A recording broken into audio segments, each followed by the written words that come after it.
Break के बाद वापस एक बार फिर से आप सभी का स्वागत है। चर्चा करूं वापस से करेंगे। डॉक्टर सुनील विपुल हमारे साथ में जुड़े हुए हैं, निपुणा लांबैंड जी, महेश वर्मा जी और doctor Kumar. Doctor Kumar break पर जाने से पहले कुछ कह रहे थे और मलाल रह गया कि अपनी बात पूरी नहीं कर पाए। वीरेंद्र सचदेवा उससे पहले कुछ कह रहे हैं, सुनिए। काफी अच्छी लीड पे भी जा रहे हैं, जैसे सातों कैंडिडेट अच्छी लीड से जाएंगे। अब जब तक रिजल्ट पूरा आएगा मैं निश्चित तौर पे कह सकता हूं कि सातों कैंडिडेट बहुत बड़े मार्जिन से जीतेंगे। और दिल्ली की जनता ने स्पष्ट जनादेश दिया है कि भ्रष्टाचारियों का गठबंधन एक तरफ और जो माननीय प्रधानमंत्री जी के नेतृत्व में भारतीय जनता पार्टी जो काम कर रही थी उसको उन्होंने स्वीकार किया है। आप दिल्ली बीजेपी अध्यक्ष आगे की कुछ प्लानिंग अभी से हो गई या अभी? आज के बाद से दिल्ली विधानसभा में भारतीय जनता पार्टी का मुख्यमंत्री बने, इस काम पे लगने के लिए हम तैयार हो गए हैं। इस काम पे हम लग चुके हैं। डॉक्टर कुमार,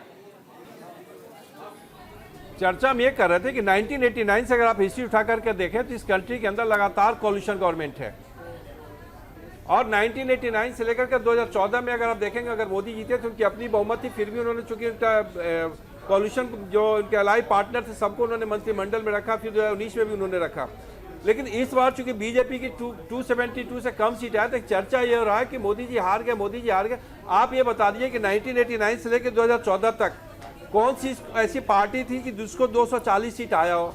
कांग्रेस में जो बनाई थी 2009 में उसको 206 सीट ही आ सका था। तो 240 का बहुमत कम, 240 का आंकड़ा कम नहीं है एक कोलिशन पार्टनर के रूप में अगर बीजेपी अगर 240 सीट अगर लाता है तो। लेकिन प्रॉब्लम यहाँ पे हो रहा है कि आजकल का जो ट्रेंड बदल रहा है, ट्रेंड ये होता है कि आप प्री पोल अलायंस और पोस्ट पोल, इन दोनों में फर्क हो जा रहा है। प्री पोल आप किसी और के साथ इलेक्शन में जाते हैं, फिर आप बार्गेनिंग करने लगते हैं, फिर बार्गेनिंग से नहीं बात बनती है, फिर आप दूसरे के साथ चले जाते हैं। तो एक इंडियन इलेक्शन जो डेमोक्रेटिक पॉलिटिक्स है उसमें एक प्रॉब्लम आ रहा है। और ये इस बार का लिटमस टेस्ट है एनडीए के लिए भी और इंडी के लिए भी। और हमको लगता है कि जो पार्टी जिसके साथ प्री पोल अलायंस किया है उसको उनके साथ खड़ा होना चाहिए इलेक्शन रिजल्ट के बाद भी, क्योंकि जनता के बीच में वो भरोसा लेकर गए थे कि या तो मोदी के साथ हैं या तो मोदी के विरोध में है। अगर आप मोदी के विरोध में आप रह करके इलेक्शन लड़े तो आप मोदी के विरोध में खड़े रहिए, और अगर आप मोदी के साथ में रह करके आप अलायंस बनाकर इलेक्शन लड़े तो आप उनके साथ रहिए। और ये देखना है कि इस बार जो स्टैंड है जदयू का, खास करके नीतीश कुमार का, वो क्या रहता है। नीतीश कुमार के स्टैंड से आप भी काफी डरे हुए लग रहे हैं। महेश जी के पास मैं जाती हूँ सर, महेश जी के पास। देखिए वो जो फिगर है, इस बीच एक बड़ी खबर आ रही है, मैनपुरी में सपा को बढ़त मिल गई है। डिंपल यादव 2,14,688 वोट से आगे चल रही है। तो डिंपल यादव ने लगातार अपनी बढ़त जो है वो बनाई हुई है। मैनपुरी में सपा को बड़ी बढ़त मिल रही है, 2 लाख से ज्यादा वोट से आगे चल रही है डिंपल यादव। तो बड़ी अपडेट आपको बता दें, मैनपुरी में सपा को बड़ी बढ़त, डिंपल यादव 2,14,688 वोटों से आगे चल रही हैं। तो मैनपुरी सपा का गढ़ है। इसमें जसवंत नगर से लेकर के वो तमाम सीटें आती हैं जहां पर सीधे तौर पर सपा का प्रभुत्व देखने को मिलता है। चले महेश जी, मैं आपके पास आऊंगी सर। चित्रकूट में एक मीटिंग हुई थी सर 2 साल पहले, चिंतन शिविर लगा था। चिंतन शिविर में मोहन भागवत शामिल हुए थे। मोहन भागवत ने प्रधानमंत्री नरेंद्र मोदी के सामने और अमित शाह के सामने कुछ शर्तें रखी और उन शर्तों को मानने से इनकार हुआ, ऐसा सूत्रों के हवाले से खबर है। और उसी का नतीजा कि कहीं ना कहीं आरएसएस ने उतना ज्यादा साथ बीजेपी का दिया नहीं, उतनी उत्सुकता से लड़े नहीं चुनाव सर, क्या कहेंगे? ये सब चीज़ें जो है गॉसिप की खबरें होती है और इस तरह की गॉसिप चलाई जाती है। और जिस प्रकार से एक आपने देखा होगा इस चुनाव के दौरान अरविंद केजरीवाल ने कहा कि बस चुनाव होने दीजिए, उसके बाद योगी को आउट कर दिया जाएगा। तो इस प्रकार के ये एक तरह से प्रपंच है, प्रोपगंडा है इन सब चीजों पे। लेकिन महेश जी, अगर आरएसएस ने बहुत दिलचस्पी नहीं दिखाई है तो योगी आदित्यनाथ आउट होने की बजाय अब इन भी हो सकते हैं। देखिए ये आरएसएस जो है अपना राष्ट्र धर्म समझता है कि जब भी इस तरह के लोकसभा के चुनाव हो, कोई भी चुनाव हो, उसमें लोगों से अपील भी करता है। जो स्वयंसेवक होते हैं वो लगातार मतदाताओं के साथ एक समन्वय बना के चलते हैं कि भाई ज़्यादा से ज़्यादा मतदान हो, ये कोशिश होती है। और इस कोशिश में जो है हमेशा से, आज से नहीं, आज़ादी के साथ जो है राष्ट्रीय स्वयंसेवक संघ की जो अपना कर्तव्य है उसका वो निर्वहन अच्छे से करता है। उसके लिए किसी प्रकार से ये कहा जाए कि आरएसएस कोई शर्त के साथ जो है बीजेपी के साथ कोई काम कर रहा है या राजनीति करने की कोई बात कर रहा है या राजनीति से उसका वास्ता इस तरह से हो गया, ये सब चीज़ें जो है ये गॉसिप है। देखिए, सबसे बड़ी बात है कि कोरोना के बाद आप विश्व में जितनी भी रूलिंग पार्टी थी, आप किसी का भी उठा के देख लिए, लगभग सारी रूलिंग पार्टी। मैं एक चीज समझना चाहूंगी, पूजा के सवाल को तो आपने कह दिया कि अफवाह हो सकती है, गॉसिप है, लेकिन आपके बड़े नेता जब मंच से ये कह दें कि आरएसएस की जरूरत नहीं है बीजेपी को, तब तो फिर क्लियर हो ही जाता है ना। नहीं, उन्होंने जो उसको चलिए रोकना चाहेंगे। एक बड़ी खबर, नतीजे के बाद इंडिया अलायंस की एक बड़ी मीटिंग होनी है। रुझानों में इंडिया गठबंधन को 231 सीट मिलती नजर आ रही है। कल दिल्ली में इंडिया अलायंस की यह बड़ी बैठक होनी है। तो बड़ी अपडेट आपको बता रहे हैं, नतीजे के बाद इंडिया ये अलायंस एक्टिव मोड में नजर आ रहा है। सोनिया गांधी भी कुछ देर पहले घर से निकलते ही, कुछ दूर चलते ही कांग्रेस कार्यालय पहुंच चुकी हैं और अब कल दिल्ली में INDIA अलायंस की मीटिंग होगी। नतीजे के बाद ये मीटिंग बहुत इंपॉर्टेंट मानी जा रही है और दूसरी तरफ स्टालिन टीडीपी प्रमुख चंद्रबाबू नायडू के चक्कर काटने शुरू कर चुके हैं। चुनाव आयोग कांग्रेस प्रतिनिधि, चुनाव आयोग जाएगा कांग्रेस का प्रतिनिधि मंडल। शाम 5 बजे चुनाव आयोग जाएगा कांग्रेस का प्रतिनिधि मंडल।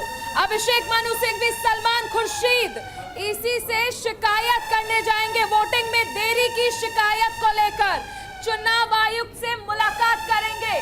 कांग्रेस का यह प्रतिनिधि मंडल मुलाकात करने जा रहा है और शिकायत है कि वोटिंग में जो देरी हुई है इसको लेकर शिकायत की जाएगी। तो बड़ी अपडेट आपको बता रहे हैं, चुनाव आयोग का रुख करने वाला है कांग्रेस का प्रतिनिधि मंडल।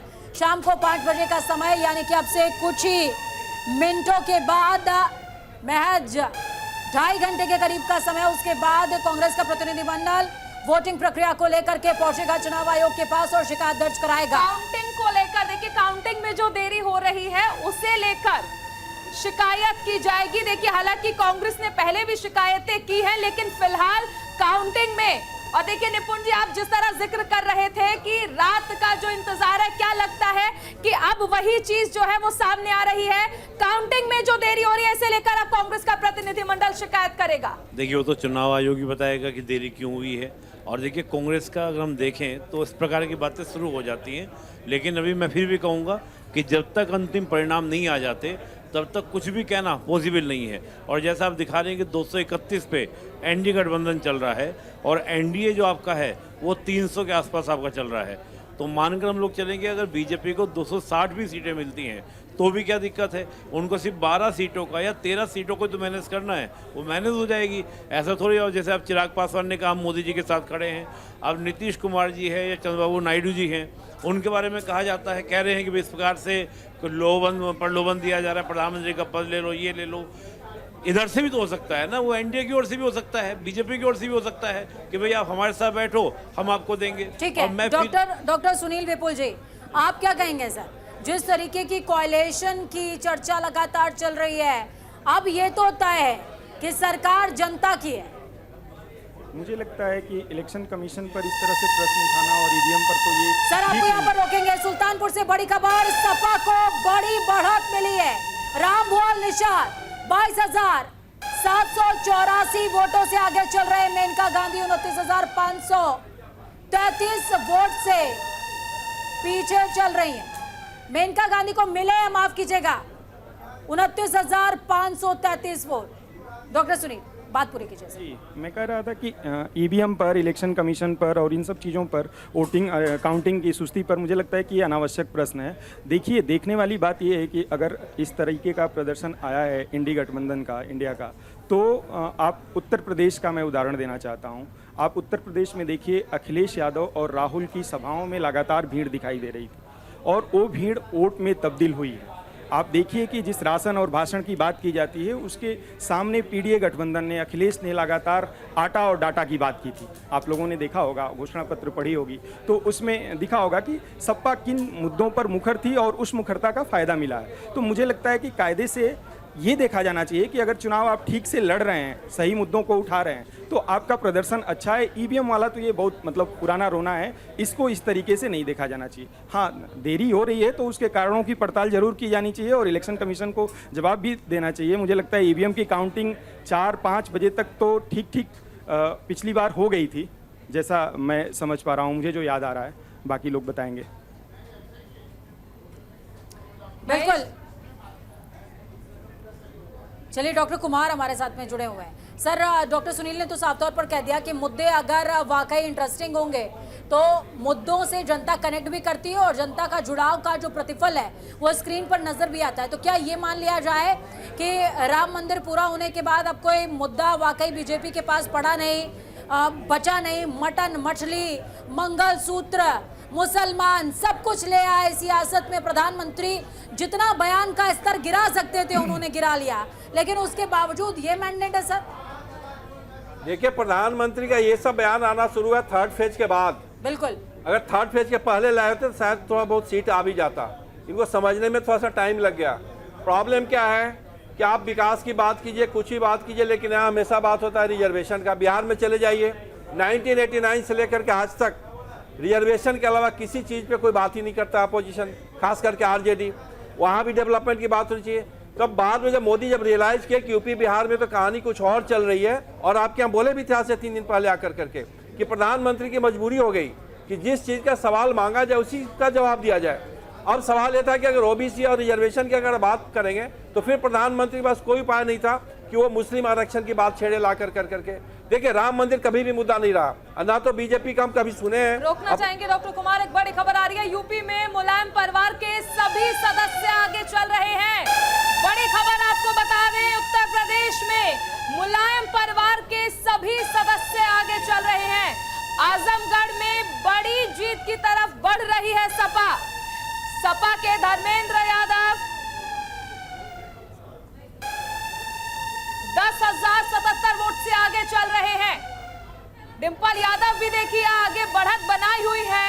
मैनपुरी में भी आप देख रहे हैं कि किस तरह से सपा लगातार आगे बढ़ रही है। अखिलेश यादव भी लगातार आगे बढ़ रहे हैं। तो बड़ी अपडेट आपको बता रहे हैं, आजमगढ़ में बड़ी जीत की तरफ बढ़ रही है सपा।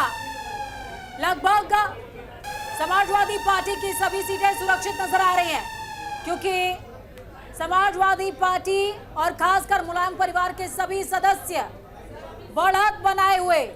इस बीच देखिए, चिराग पासवान की तस्वीर आपको दिखा रहे हैं। चिराग पासवान ट्वीट करने के बाद अपनी मां के साथ बालकनी से समर्थकों की तरफ देखते हुए और आंखों में एक उम्मीद की एनडीए की सरकार बनने जा रही है। और जिस तरीके से सबसे पहले ट्वीट करके चिराग पासवान ने कह दिया कि भैया एनडीए के साथ तो एलजेपी रामविलास खड़ी हुई है। हाजीपुर से लड़ रहे थे चिराग पासवान चुनाव। तो बड़ी अपडेट, अहम तस्वीरें आपको बता रहे हैं। एक तरफ देखिए उत्तर प्रदेश में जो सपा का कुनबा है वो सुरक्षित, दूसरी तरफ चिराग पासवान ने ऐलान कर दिया है एनडीए के साथ हैं, रहेंगे।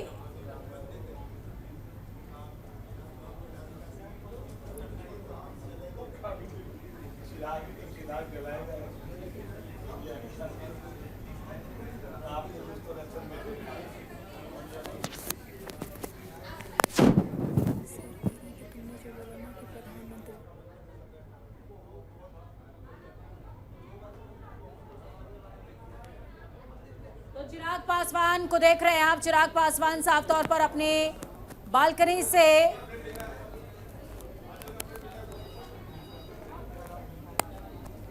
जनता की तरफ देखते हुए और कुछ देर पहले ट्वीट भी कर चुके हैं। मेहमानों का रुख वापस से करेंगे।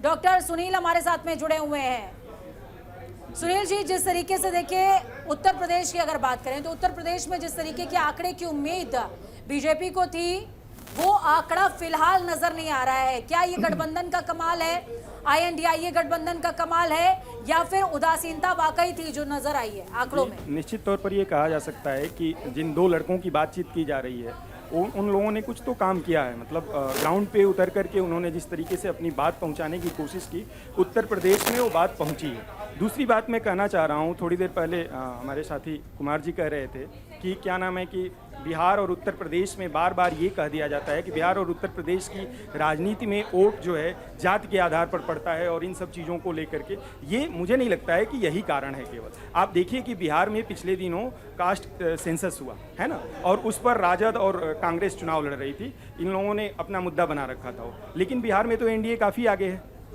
आप देखिए कि बिहार में एनडीए काफ़ी आगे है। तो मुझे लगता है बार बार कि जिन 400 सीटों पर जीतने के लिए मान लीजिए मोदी जी ने एक टारगेट रखा और एक बात छोड़ी, उसके बाद इन लोगों ने संविधान का कहा कि 400 सीट लाते ही संविधान बदल देंगे, ये बात भी कहीं ना कहीं जाकर के क्लिक हुई है। दूसरी बात मैं कहना चाहता हूँ, बसपा उससे बहुत ज्यादा दूर है और लग भी ना रहा है, लग भी नहीं रहा कि वो पूरा हो पाए। वो दूर होना दूसरी बात है, मैं जो कह रहा हूँ उस बात को समझिए कि 400 सीट का आंकड़ा देने के बाद इन लोगों ने अपनी घोषणा की मोदी जी ने, उसके बाद जिस तरह से विपक्ष में और खास तौर पे उत्तर प्रदेश बिहार में अखिलेश और इन्होंने तेजस्वी यादव और क्या नाम है राहुल गांधी ने जिस तरीके से प्रचार किया इस बात का कि आपका आरक्षण छीन लिया जाएगा, उस बात ने मुझे लगता है कि उत्तर प्रदेश में कहीं ना कहीं प्रभावित किया है। दूसरी बात ये है कि बहुजन समाज पार्टी को लेकर के लगातार ये शिगुफा छोड़ता रहा इंडी गठबंधन की ये बीजेपी की मदद कर रही हैं। उन्होंने आनंद को बीच में हटाया, उसके बाद भी इस बात को हवा मिली, तो बहुजन समाज पार्टी ने इस बार सपा गठबंधन को वोट किया है और ये ग्राउंड पे दिखता है। अगर उत्तर प्रदेश के खास तौर पे अंतिम चरण के चुनाव को अगर आप देखोगे तो पूर्वांचल की तमाम सीटों पर ऐसा दिखता है। मैं गाजीपुर का रहने वाला हूं, मैं पूर्वी उत्तर प्रदेश की तमाम सीटों का आंकड़ा देख करके आया हूं, मैं चुनाव में भी गया था वहां, तो मुझे ये लगता है। लौटेंगे हमारे साथ हमारी सहयोगी आंचल जुड़ गई हैं न्यूज रूम से। आंचल, हरियाणा का हाल बताइए। स्थिति जो है वो बेहद ही चौंकाने वाली नहीं आई है। पहले ही अंदाजा लगाया जा रहा था कि 6-4 या फिर 5-5 के आंकड़े देखने को मिल सकते हैं, वही फिलहाल देखने को मिल रहे हैं। देखिए, अगर हम हरियाणा की स्थिति की बात करें तो हरियाणा में फिलहाल भारतीय जनता पार्टी के पास भी 5 और कांग्रेस पार्टी के भी पास 5-5 सीटें नजर आ रही है। आपको बता दें, अंबाला से बीजेपी की तरफ से कैंडिडेट थी बंतो कटारिया। शुरुआत हम अंबाला से करते हैं और भारतीय जनता पार्टी की तरफ से बंतो कटारिया को चुनावी मैदान में उतारा गया। उनके अपोजिशन में कांग्रेस पार्टी ने वरुण चौधरी पर भरोसा जताया, वरुण चौधरी को चुनावी मैदान में उतारा। वरुण चौधरी युवा नेता भी है, युवा चेहरे भी है और बंतो कटारिया जो है वो रतनलाल कटारिया की पत्नी है। लेकिन यहाँ पर अंबाला सीट से जैसा कि चुनावी मैदान में उतारा गया बंतो कटारिया को, ये देखते हुए कि जिस तरीके से रतनलाल कटारिया लोकप्रिय थे अंबाला की जनता के बीच, ठीक वैसे ही बंतो कटारिया भी होगी, लेकिन ऐसा कुछ नहीं हुआ। वहां से वरुण चौधरी आगे बढ़त बनाते हुए नजर आ रहे हैं। देखिए, अंबाला में वरुण चौधरी आगे हैं और फिलहाल उनके पास 6,18,640 जो सीटें हैं वो मिल चुकी है। और बंतो कटारिया से अगर मार्जिन की बात करें तो 39,976 है। अंबाला के बाद सिरसा का अगर जिक्र करें, दिलचस्प चीजें देखने को मिल रही है। हालांकि न्यूज इंडिया ने इस बात का प्रेडिक्शन पहले ही कर दिया था कि 5-5 या फिर 6-4 का आंकड़ा हरियाणा के अंदर रह सकता है। सीएम पुष्कर सिंह धामी इस बीच क्या कुछ कह रहे हैं, सुनिए।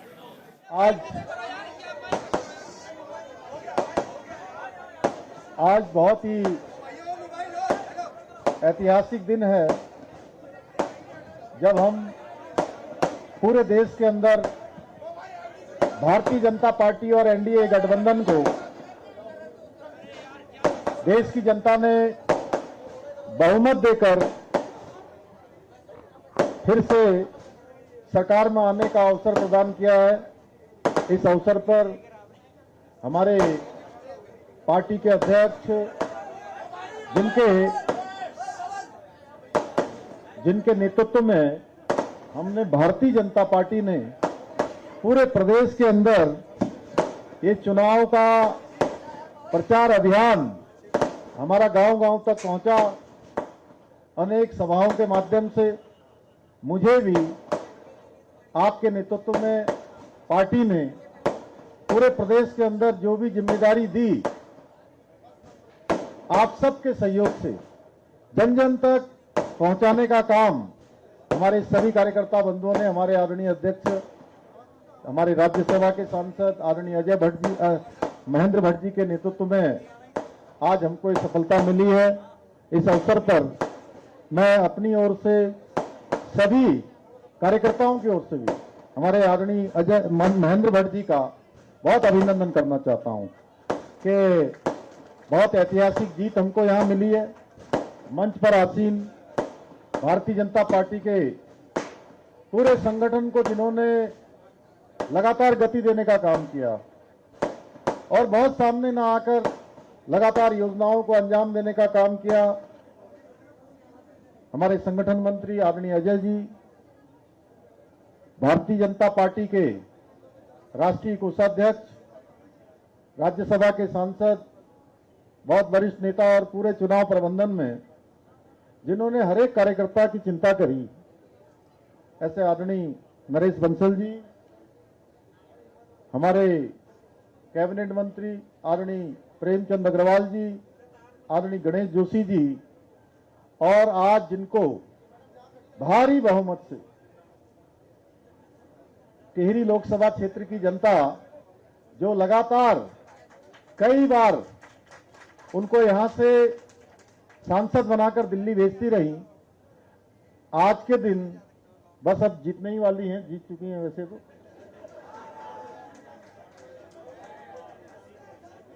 अभी बस इस कार्यक्रम के पुष्कर सिंह धामी को आपने सुना। हमारे साथ तमाम और मेहमान भी बने हुए हैं। मैं मुकेश जी आपके पास आना चाहूंगी। देखिए, जश्न की तस्वीरें तो हम लगातार देख रहे हैं। उत्तर प्रदेश में राम मंदिर को एक बहुत बड़ा मुद्दा बनाया गया था, लेकिन वो सीट भी हारते हुए नजर आ रहे हैं। देखिए, सीट हम हारते हुए नज़र आ रहे हैं या आज अभी मतलब कोई नतीजा हमारे सामने नहीं आया है कि हम आज ये कह दें कि हम वो सीट हार गए। बहुत लंबा डिफरेंस है सर, कवर करना बहुत मुश्किल है।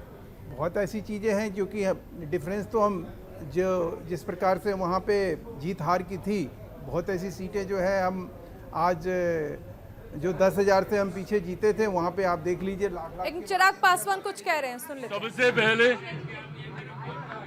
मैं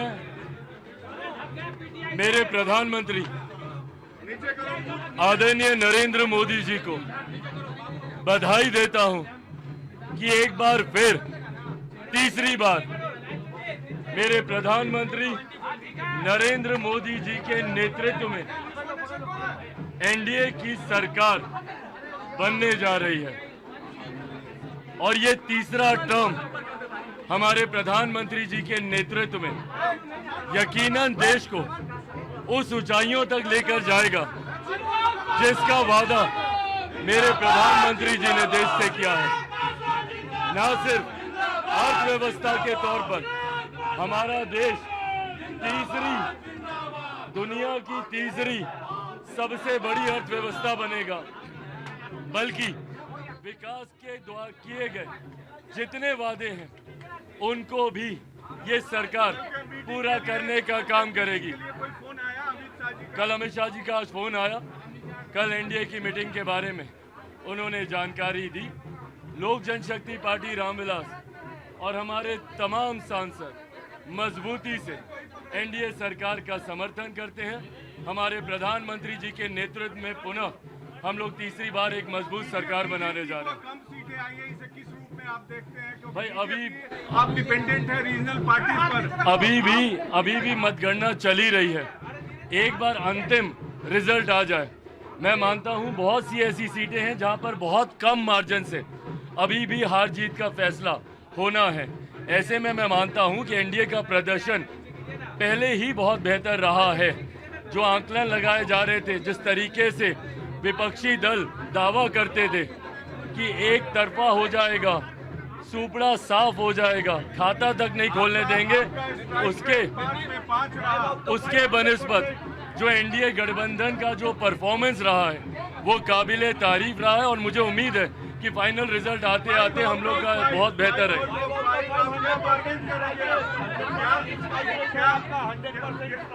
क्या बार्गेन करेंगे? मैं कतई बार्गेन करने की राजनीति में विश्वास नहीं रखता, बट हाँ, ये मेरे लिए, मेरे पार्टी के हर एक नेता, हर एक कार्यकर्ता को इसका श्रेय जाता है। जिस तरीके से 100% स्ट्राइक रेट के साथ लोक जनशक्ति पार्टी रामविलास ने 5 की 5 सीटें जीतने का काम किया, जहां मैं पार्टी का अध्यक्ष होने के नाते हमारे जमुई से हमारे सांसद अरुण भारती जी को बधाई देता हूं, खगड़िया से राजेश वर्मा जी को, शांभवी चौधरी को, समस्तीपुर से और वीणा देवी जी को वैशाली से। ये कहीं ना कहीं हमारे गठबंधन की ताकत है, जिसकी वजह से 5 की 5 सीटें हम लोग जीते। प्रधानमंत्री जी का कुशल नेतृत्व, मेरे मुख्यमंत्री नीतीश कुमार जी का गठबंधन को मजबूती देना। तो चिराग पासवान को आप सुन रहे थे, जिन्होंने कहा कि प्रधानमंत्री एक बार फिर से यानी तीसरी बार शपथ लेने जा रहे हैं। फिलहाल चंद्रबाबू नायडू के यहाँ से तस्वीरें आप देख सकते हैं। चंद्रबाबू नायडू अपने परिवार के साथ जीत सेलिब्रेट करते हुए, और करे भी क्यों ना, इस समय किंग मेकर की भूमिका में है। जिधर चाहेंगे बाजी को पलट सकते हैं। तो चंद्रबाबू नायडू अपने परिवार के साथ कुछ क्षण यहां पर बिताते हुए नजर आ रहे हैं। इस बुलेटिन में फिलहाल इतना ही, लेकिन उस बुलेटिन के उस पार लगातार देखते रहिए भारत का फैसला, क्योंकि हम आपको बताएंगे कि किसने सत्ता की चाबी संभाली है और कौन सत्ता से उदासीन होता हुआ नजर आ रहा है।